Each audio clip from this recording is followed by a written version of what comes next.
hope as a Giants fan. Yes, you do. Yes, Actually, we'll talk about that. Yes. Pat, good first week, huh?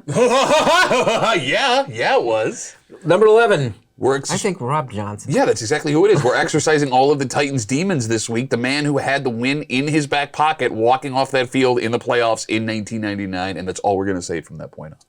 Okay, then that will be. No special week one, teams? I'm sorry. Best takeaway from week one of the NFL. There was a lot going on. Best take. I mean, the Giants won a game they shouldn't have won and have a different feel with Brian Daboll in there as their head coach. I went into that game thinking to myself, we're going to lose this game. I'm prepared to lose this game. I have no confidence we're going to win this game. Then we gambled. Riverboat gambled. I'm talking 2-point conversion. And then defense wasn't able to hold them. Long field goal, but it's at home. You know what it is, the turf. Guy misses it.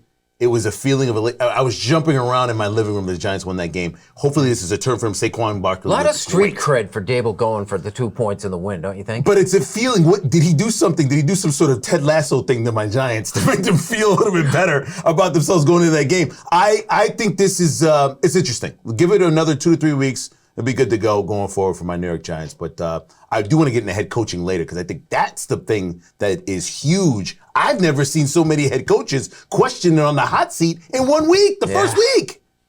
What do you take away from week one? It was really interesting to see what happened between Pittsburgh and Cincinnati, right? Cincinnati, they make that Cinderella run to the Super Bowl, and you open up against a division opponent. Granted, division games are tough. It's opening day. The egg they laid, Joe Burrow specifically turned the ball over, 4 or 5 times against that defense? I mean, that entire overtime, they didn't have TJ Watt. But for a point after touchdown or a couple of, shank field goals, they win that game anyway. And by the way, if they have their long snapper, they win it in regulation, right? I mean, it's no big deal.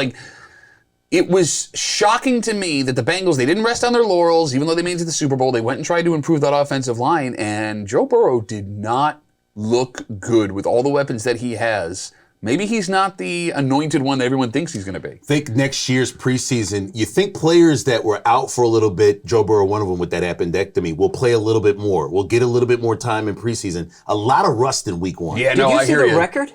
They said the guys that didn't play in the preseason, quarterbacks that did not play in the preseason the first week of the NFL went 3-8. Okay, but that can't be a legitimate thing. Josh Allen threw 3 passes, and we saw what he did last week. Yeah. Well, and I agree with that, but but there's a number that if you want to play with it, there's a number. Well, I also saw another number, too, where it's the top 10 quarterbacks in the league ended up winning 3 games combined. But hold on, 5 of them played each other, right? They were all just facing off against each other. So skew it a little bit. And I love the Cincinnati-Pittsburgh game because I've always felt this about the NFL. You spend a whole week putting in a game plan, watching film, you're doing all the stuff. You know you're going to do this, you're going to do that. They take the field, and all hell breaks loose, and none of it matters. The perfect example of that is what happened Monday night between Seattle and Denver. Geno Smith plays the game of his career, which makes you wonder if it wasn't for IK and Polly smashing his jaw in New York, would we be talking differently about Geno Smith? That was the first season opener. I didn't know this. He ever started in his career, and they're chanting his name in Seattle as the Super Bowl champion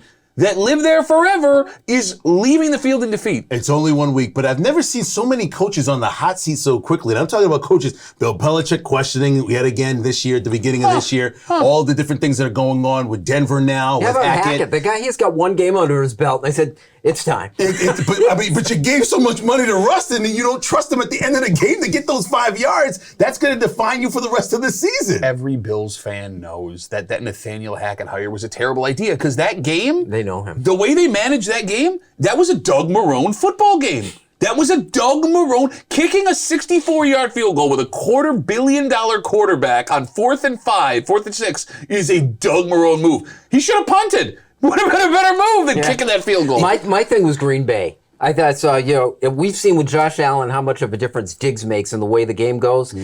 Him and Green Bay without Devontae Adams and what happened to Green Bay.